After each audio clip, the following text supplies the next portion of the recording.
Salut à tous, j'espère que vous allez bien. On se retrouve aujourd'hui pour cette seconde partie de la vidéo, donc sur le bâchage de la serre.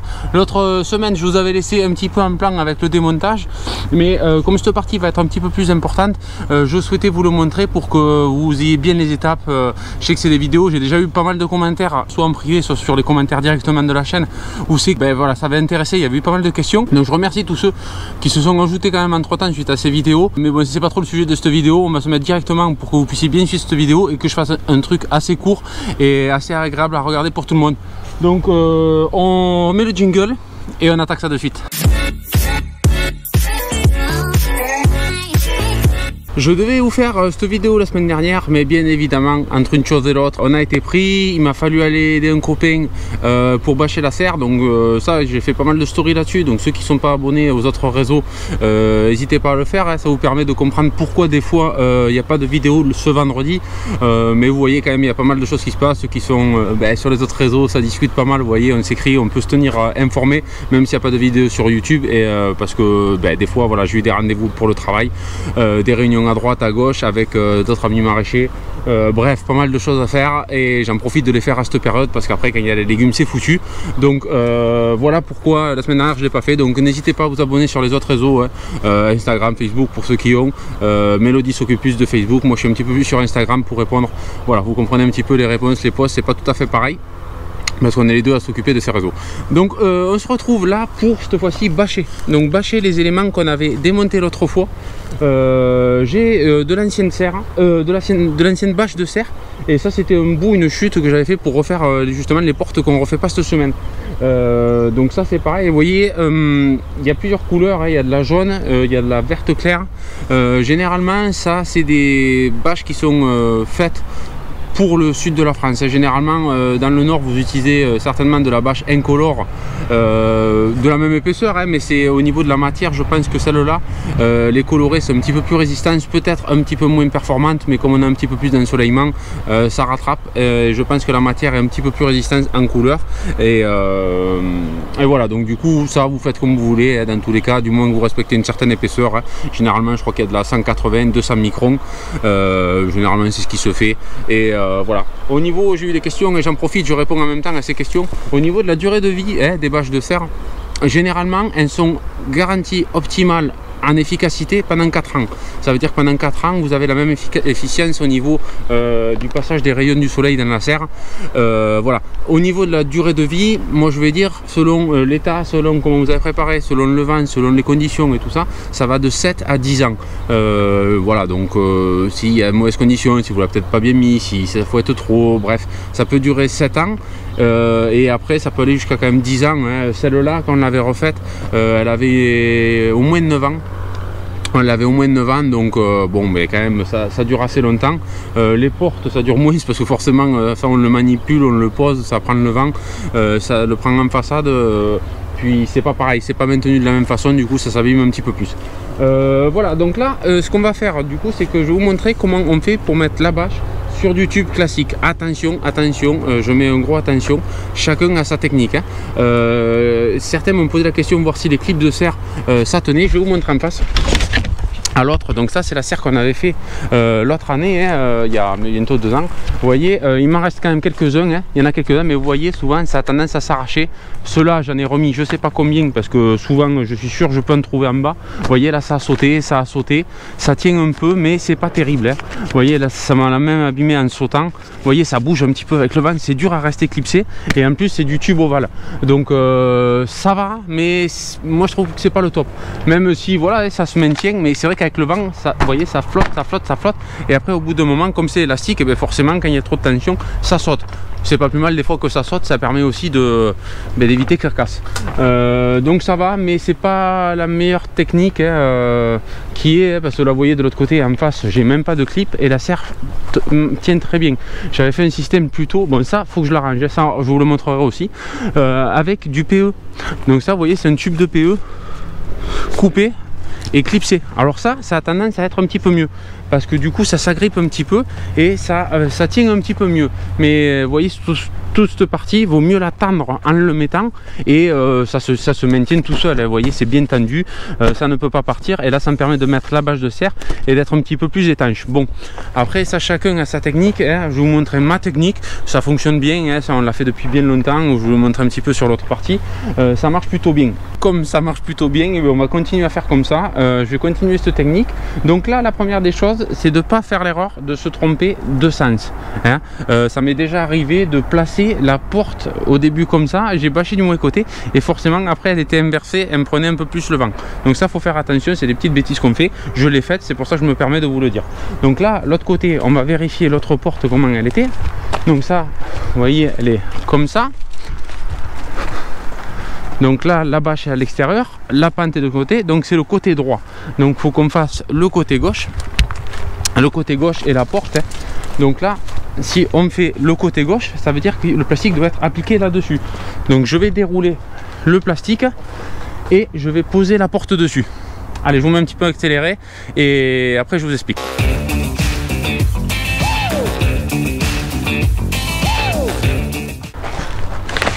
Bon, vous avez vu, j'ai eu un petit peu de chance avec la dernière chute. Ça me permet juste de faire un panneau de porte. Donc l'essentiel, bon là on est un peu vraiment limite. On est vraiment limite, il m'en manque un petit peu. Mais je sais que ça va pouvoir le faire parce que je peux faire au moins un tour complet. Idéalement, je vous conseille de laisser à peu près, on va dire, 25 cm entre votre bord, de garder une marge un petit peu de 25 cm à peu près. Là, on doit être plutôt dans les 15, c'est un petit peu juste, mais vous voyez, ça suffit. Ça va dépendre aussi de votre tube, hein, que vous avez. Là-bas, il y a un tube carré, c'est beaucoup plus gros. Ça ira pas. Mais là, avec un petit tube assez fin comme ça, ça suffit largement. Donc là, ce que vous faites, vous mettez votre bâche bien à plat et après on va découper donc tout autour le plastique pour avoir quelque chose d'assez uniforme au niveau du débord. Après il faudra enrouler autour, mais vous voyez là il y en a beaucoup trop, donc pour ça c'est rien de compliqué. On va dans la voiture, si vous avez une voiture bien évidemment, un ciseau. Et du coup, après, on va garder une petite marge. Donc, je vais vous mettre au bord. Voilà. Et il va falloir juste découper une petite marge. Partout égale pour qu'on puisse après enrouler tout autour. Donc voilà, ça se coupe assez bien, hein, au ciseau. Hop.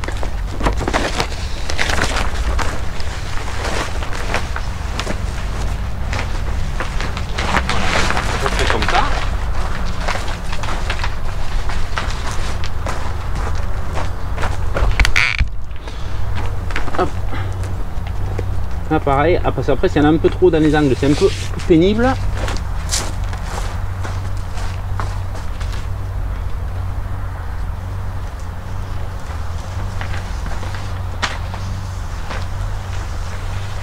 Voilà. Voilà, donc vous voyez, partout autour, j'ai fait à peu près la distance idéale. Voilà, la distance idéale, c'est plutôt ça, hein. Vous voyez, 20 cm, en gros, une grosse largeur de main écartée. Et c'est plutôt pas mal. Alors à partir de là, pareil, vous commencez et je vous conseille d'attaquer par le côté le plus plat. Ça va être plus simple après pour tirer quand il y a des bordures. Donc là, il faut après s'équiper de fil de fer. Donc je prépare tout et je vous montre juste après. Donc maintenant que vous avez bien tiré toute votre bâche partout, il faut prendre des fils de fer. Donc on va dire quasiment 2 fois le morceau que vous avez pris, hein, donc on va dire un morceau de 30-40 cm maximum.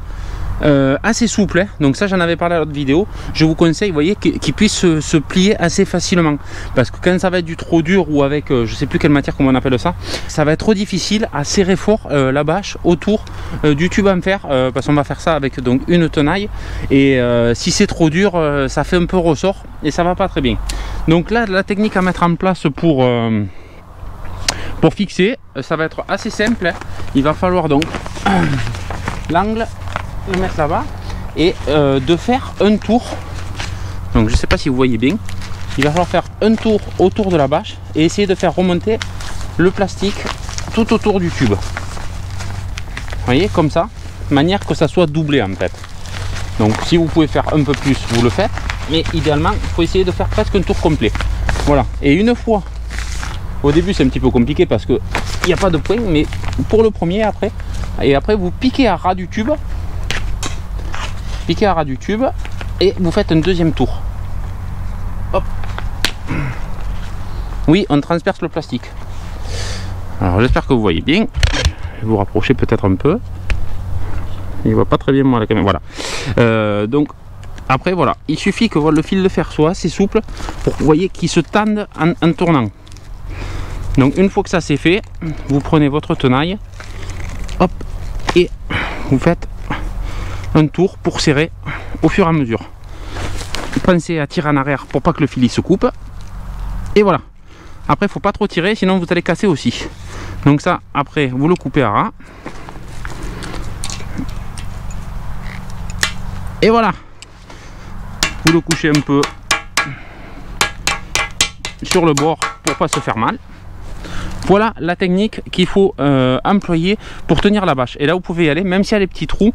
La bâche de serre, pour ceux qui ne connaissent pas trop, je vais vous montrer avec le morceau coupé. Si vous voulez, la bâche de serre, c'est assez solide. Donc même si c'est troué, ça va pas filer. Je veux dire, ça va tendre à s'écarter, à s'écarter. C'est pas du plastique qui s'étire. Vous voyez, on peut mettre le doigt, c'est très solide. Et ça a plutôt tendance à s'arrondir. Donc c'est plus simple de faire un petit trou et de l'agrandir que de faire un trait au cutter, parce qu'un trait au cutter, bon par exemple, vous voyez c'est même très dur à couper quand même, un trait au cutter va pouvoir continuer, alors que si vous faites un trou et que vous l'agrandissez, les bords vont s'arrondir et ça va devenir de plus en plus solide. Donc là vous pouvez y aller, ça ne bouge pas et ça ne s'agrandira pas avec le temps. Donc n'ayez pas peur de faire un trou, hein. Moi au début c'est vrai que ça me faisait un peu peur parce que je me suis dit en faisant des trous ça va user encore plus, et vous avez vu avec la vieille porte qu'on a démontée à l'autre vidéo, n'hésitez pas à aller la voir si vous ne l'avez pas vu, c'est les endroits où c'est que ça reste le plus, donc faut pas avoir peur de faire ça. Il n'y a aucun problème, en tout cas ça ne pètera pas là, ça c'est sûr. Donc là je vais vous mettre en accéléré parce que c'est très long et j'ai pas envie que ça soit long.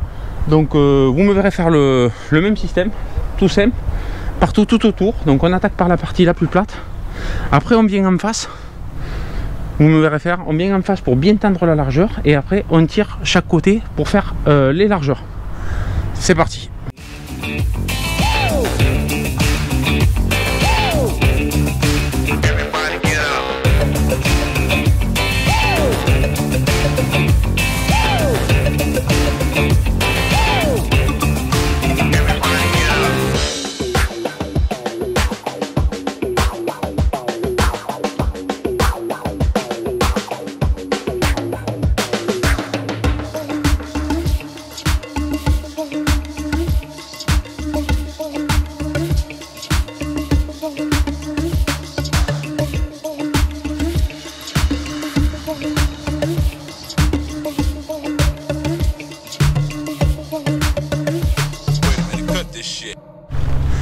Bon, ça y est, j'ai déjà fait une porte. Un petit peu chiant, hein. J'avais un petit peu oublié que c'était aussi chiant.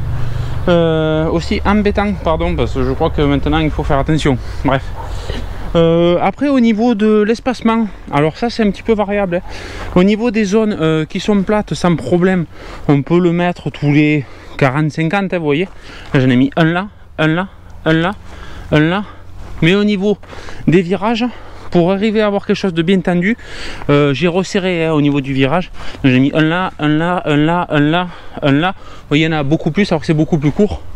Alors que là j'ai laissé une grande partie.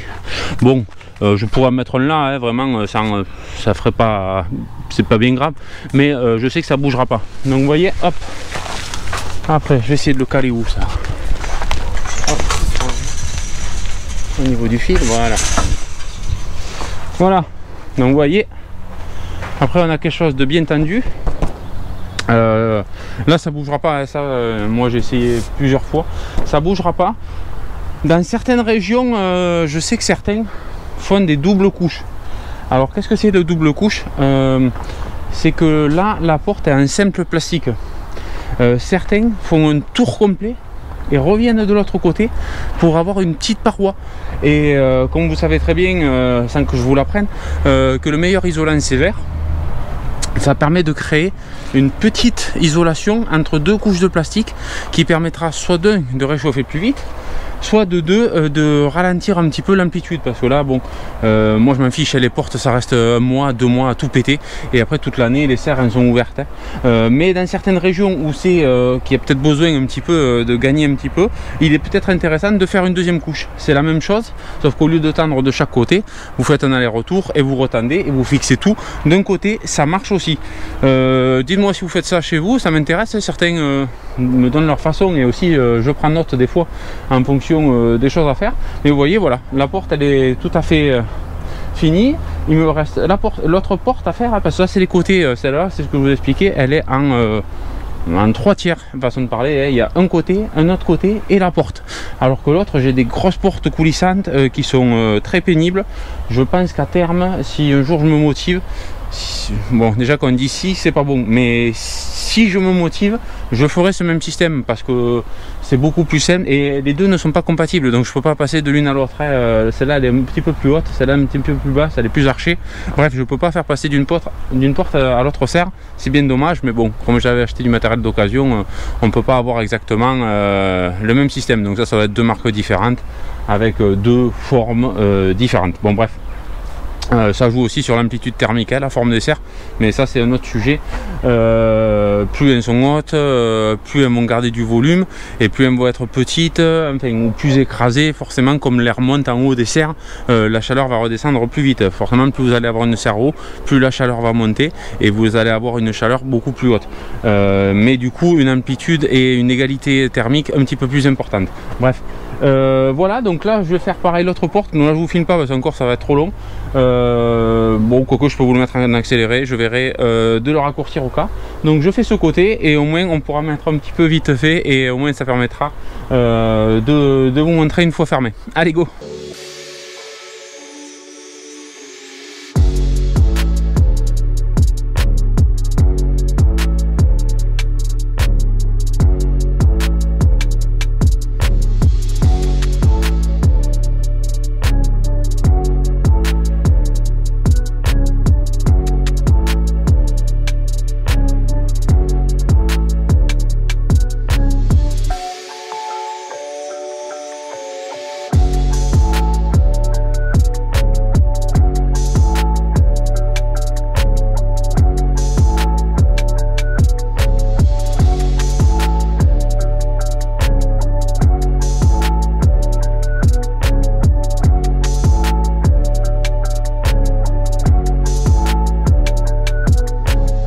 Ça y est, la porte, j'en ai chié un peu plus parce que à chaque fois j'ai manqué de prendre de la marche sur le fil de fer, et j'étais un petit peu embêté parce que là, comme justement ce que je vous ai dit tout à l'heure, c'est appliqué, le tube carré était un petit peu plus gros, je me retrouvais tout juste.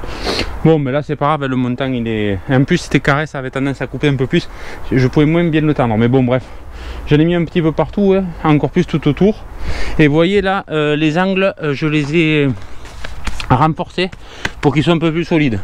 Pourquoi, je sais pas, mais comme les tubes sont pas ronds, pour éviter que ça force un peu trop, et vous voyez j'ai mis les choses assez près pour que ça soit un peu plus solide dans les angles. Voilà, donc je vais essayer de monter ça juste pour vous le montrer, parce que je vais les enlever, parce que je vais avoir besoin quand même de retravailler le sol, sûrement un coup d'engrais de plus, de l'aspersion et un petit travail de sol, donc il va falloir que je les enlève. Je vous monte ça juste pour vous le montrer, et puis on passera à la suite. Allez.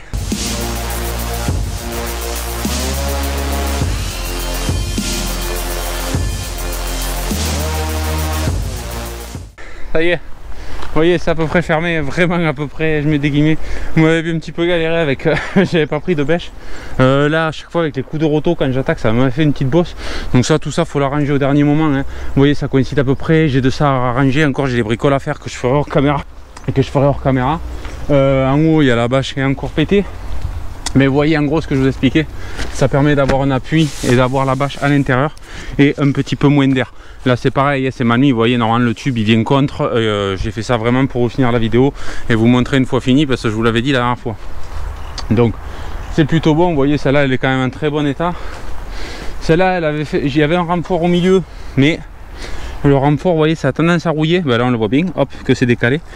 et ça sera peut-être un point de rupture, donc je ne sais pas même si c'est une bonne chose d'avoir un petit point comme ça de rouille, enfin du moins de fer. Il faudrait peut-être du fer protégé avec un tuyau ou quelque chose comme ça, mais je sais que celle-là, si j'y mets pas un coup ou que je l'abîme pas qu'à la fendre, ça devrait aller sans problème. Là aussi vous voyez le dessous de porte. Bon là il y avait eu un bazar hein, parce que je ne me rappelle plus si j'avais pas inversé une fois les portes, et celle-là elle est un petit peu plus haute, mais bon bref, en gros c'est pas grave, on rajoutera de la terre à la fin pour boucher, et c'est quasiment bien fermé hein, une fois que tout est arrangé. Là ça tient pas, d'habitude il me faut mettre des gouttes à gouttes pour finir un petit peu les fixations, donc là c'est vraiment pour vous finir la vidéo hein. On arrangera tout ça et ça fera comme d'habitude dans les vidéos. Il me faut finir ça, pourquoi? Parce que je vais mettre bientôt la serre à chauffer. Qu'est-ce que je vais faire? Je vais balancer encore un petit peu d'engrais. Vous avez vu ce qui était là déjà à l'automne, j'avais mis déjà de l'engrais, pas mal d'engrais en fin de saison pour commencer à faire digérer un petit peu l'engrais organique, et là je vais quand même faire un complément avant plantation. Donc avant plantation je vais balancer de l'engrais, passer un petit coup de vibro, je vais mouiller, et là par contre je fermerai. Ça me permettra de, grâce à l'eau du sol, de faire monter en température le sol, et dedans ça va chauffer beaucoup hein. S'il fait soleil, si on a 15-20 degrés à l'intérieur, il va facilement faire 35-40, et ça va permettre de réchauffer un petit peu le sol pour les plantations. Pour les plantations, bon, il faudra quand même le rouvrir pour mettre le paillage, donc peut-être je ferai tout en même temps, c'est-à-dire balancer l'engrais, roto, paillage, et ensuite je fermerai avec l'eau. Donc je verrai comment ça s'organise en fonction de nous et du timing. Mais bon voilà, en tout cas cette partie est faite, ça me permettra de clôturer cette vidéo. Voilà, je pense vous avoir montré. Après dans les prochaines vidéos peut-être je vous reprendrai pour faire les bricoles au scotch, ça, parce que ça c'est assez intéressant pour certains sûrement qui ont peur des fois quand il y a un trou de serre ou quelque chose comme ça, que ça s'abîme. Je vous montrerai comment réparer ça certainement, mais ça sera peut-être dans une vidéo mélangée avec autre chose. Il me faut m'occuper de ça aussi, là, de cette petite forêt. Vous voyez, ça commence à grainer partout. Début de floraison, donc partout, hein, vous voyez en haut là les plus hautes sont déjà jaunes, donc là on a atteint le stade où c'est que les plantes vont avoir le maximum de solidité, le maximum de lignine pour se maintenir. Donc là elles sont montées à graines, c'est là où c'est que le stade, elles sont passées du stade assez tendre à un stade rigide pour pouvoir supporter les graines, et c'est le meilleur stade pour avoir un maximum de matière à enfouir dans le sol. Donc là le but recherché y est, avoir un maximum de végétation, pas mal ligné, hein, ligné pour la lignine hein, parce que des fois je m'exprime sans trop expliquer, et ça va permettre d'amener voilà, donc là c'est de la moutarde, ça amène beaucoup de nutriments au sol, c'est une bonne chose, ça a une tendance un petit peu à désinfecter certains problèmes de sol. Donc voilà un petit peu où c'est qu'on en est, où c'est qu'on va en être. Je vais essayer aussi de vous mettre, peut-être je la ferai demain en fonction, une vidéo donc sur le semis de melon hein. Je vous en parlerai parce qu'on a pas mal avancé sur les tomates, on a avancé aussi sur on a semé du poivron, là on va semer du melon, et entre tout c'est pour ça aussi que j'étais un petit peu débordé par la bourre mais limite pour vous montrer un petit peu tout ça. Donc je ferai un petit update sûrement, je prendrai la caméra demain à la serre et je vous montrerai tout ça. Donc j'espère que ça vous aura plu. S'il y a des questions n'hésitez pas, s'il y a des remarques n'hésitez pas, si vous avez des mauvais commentaires hésitez. Et ben, comme d'habitude merci à vous tous de vous être abonnés, je le vois que ça monte toujours, et puis bon on s'en fout si ça monte plus, on est déjà bien assez, mieux vaut être peu mais bien que beaucoup, et voilà, vous avez compris la suite. Donc merci à vous tous, je vous dis travaillez bien, là ça doit commencer ceux qui bossent, donc courage à vous, et puis on se dit à très bientôt. Je sais pas quand, je vous dis plus quand parce qu'à chaque fois j'y arrive pas à m'y tenir, mais je vous dis en tout cas à très bientôt, portez-vous bien, ciao ciao.